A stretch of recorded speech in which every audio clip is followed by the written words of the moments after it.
નમસ્કાર મિત્રો, મારું નામ છે વિપુલ. મારી ચેનલમાં આપ બધાનું સ્વાગત છે. કેમ છો? મજામાં? જય શ્રી કૃષ્ણ. આજે આપણે આ વિડીયોમાં ગ્રાન્ડ વિટારા ડેલ્ટા વેરિયન્ટનું ડિટેલમાં રિવ્યૂ કરવાના છીએ, તો વિડીયો સ્કીપ ન કરતા પૂરો જોજો. મિત્રો, કીની વાત કરીએ તો કંઈક આ ટાઈપની કી તમને જોવા મળશે, સુઝુકીના લોગોવાળી અને લોક અનલોક કી બટન સાથે. સૌ પ્રથમ વાત કરીએ તો ગ્રાન્ડ વિટારામાં 17 જેટલા વેરિયન્ટ આવે છે. સિગ્મા, ડેલ્ટા, આલ્ફા પ્લસ, સીએનજીના 2 વેરિયન્ટ આવે છે. Smart hybrid, electric plus petrol અને સીએનજી, અલગ અલગ 17 જાતના વેરિયન્ટ છે. એમાં આ સેકન્ડ બેઝ મોડલ છે, ડેલ્ટા વેરિયન્ટ.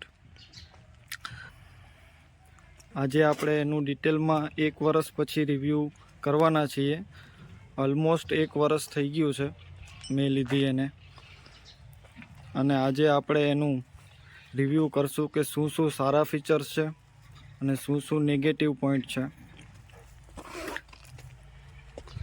શરૂઆત આપણે ફ્રન્ટથી કરીશું. સૌ પ્રથમ તો DRL આપેલ છે ફ્રન્ટમાં, અને પ્રોજેક્ટર એલઈડી આપેલ છે. પ્રોજેક્ટર લેમ્પ આપેલ છે. એલઈડી કે HID આમાં આપેલ નથી. અને ક્રોમ ફિનિશ વાળી ગ્રીલ આપેલ છે. સુઝુકીનો લોગો આવેલ છે.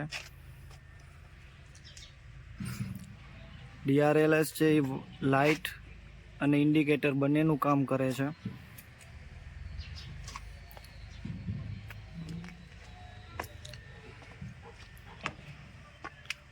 ORVMમાં પણ લાઇટ આપેલ છે ઇન્ડિકેટર માટે, અને ઓટો ઇલેક્ટ્રિક ORVM આવે છે.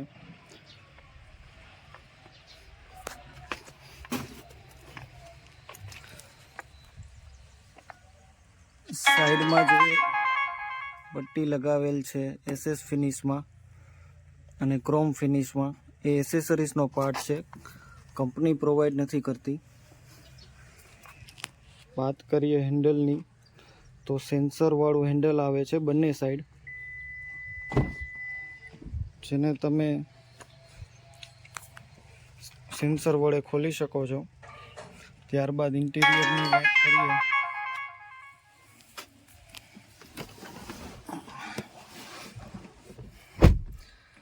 તો આ રીતની કંઈક ડિસ્પ્લે આવે છે. ઓટો સ્ટાર્ટ પુશ બટન આવી જશે. અહીંયાથી ઓટો એડજસ્ટ તમે ORVM કરી શકો છો.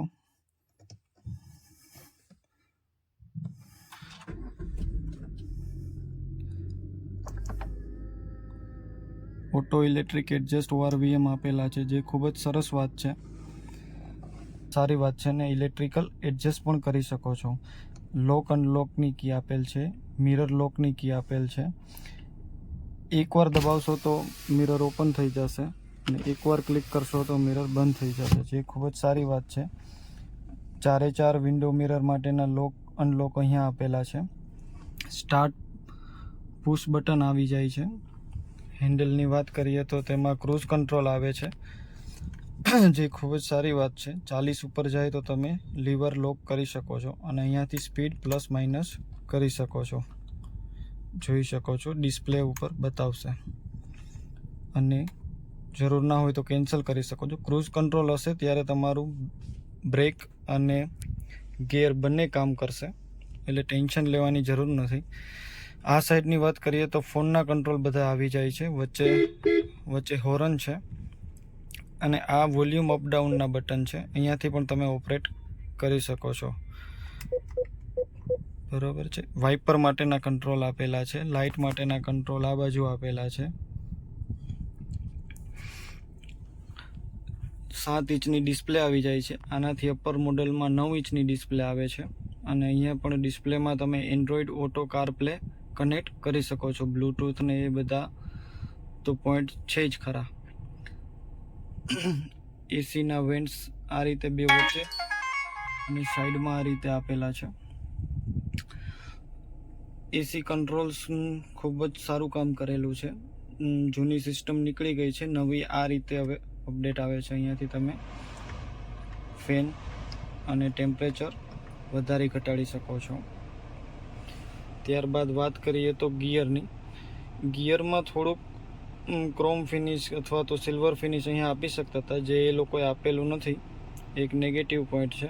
સેમ એવી જ રીતે લાઇટમાં પણ નેગેટિવ પોઈન્ટ છે. લાઇટમાં ડેલ્ટા વેરિયન્ટમાં એલઈડી લાઇટ તો હોવી જોઈએ, અને ફોગ લેમ્પ આપેલ નથી. તો ફોગ લેમ્પ કંપનીનું કહેવું એમ છે કે લાઇટ પ્રોજેક્ટર લેમ્પ નીચે હોવાથી ફોગ લેમ્પની જરૂરિયાત નથી. અહીંયા પણ તમને 2 બોક્સ મળશે, બરોબર છે. હેન્ડ બ્રેક, આર્મ રેસ્ટ છે, એ ખૂબ સારી વાત છે. અને આર્મ રેસ્ટની નીચે પણ બોક્સ છે. સીટની વાત કરીએ તો સીટ તમે મેન્યુઅલી એડજસ્ટ કરી શકો છો, અપ ડાઉન, જે ખૂબ સારી વાત છે. સાઈડમાં પણ રાખવા માટે, પાણીની બોટલ રાખવા માટેનું બોક્સ આપેલું છે. સ્ટીરિયો સ્પીકર આપેલા છે. આ પ્લાસ્ટિક ફિનિશમાં છે. આ પણ પ્લાસ્ટિક ફિનિશમાં છે, લેધર વર્ક નથી. આ ક્રોમ ફિનિશ ખૂબ સારું કરેલું છે. આ પણ પ્લાસ્ટિક વર્કમાં છે, અને નીચે રાખવા માટેનું બોક્સ આપેલું છે. હવે પાછળ બેક સીટની વાત કરીએ તો એ પણ હું તમને બતાવું. ચલો,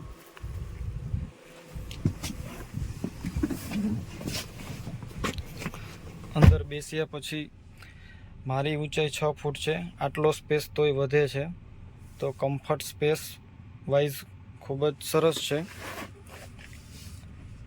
અહીંયા પણ વચ્ચે આર્મ રેસ્ટ આવે છે, જે ખૂબ સારી વાત છે. અહીંયા વાત કરીએ તો એસી વેન્ટ અને ચાર્જિંગ સોકેટ પણ પાછળ પણ આપેલા છે, અને ફ્રન્ટમાં પણ 12 વોલ્ટ ચાર્જર સોકેટ અને યુએસબી પોર્ટ આપેલ છે. આર્મ રેસ્ટની વાત કરીએ તો 3 આર્મ હેડરેસ્ટ આપેલા છે, હેડરેસ્ટ આપેલા છે. અને પાછળ પણ લાઇટ તમે આ રીતે કરી શકો છો. બંને સાઈડ સ્ટીરિયો અને બોટલ રાખવા માટેના બોક્સ, અને વિન્ડો ક્લોઝ ઓપન કરવા માટેનું બટન આપેલ છે. અને ફિનિશિંગ કંઈક આ રીતનું છે. આ બધું પ્લાસ્ટિક વર્ક છે.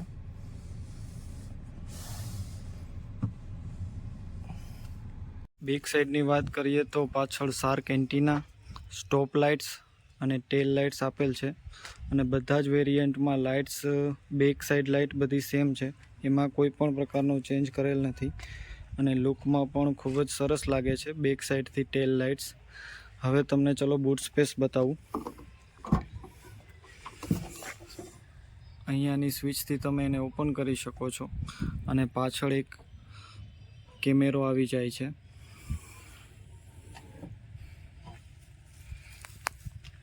બૂટ સ્પેસ ઘણી જ મોટી છે, અને ત્યાં પણ તમને લાઇટની સુવિધા આપેલ છે, સોકેટ આપેલ છે, અને પાર્સલ ટ્રે પણ તમને મળી જશે.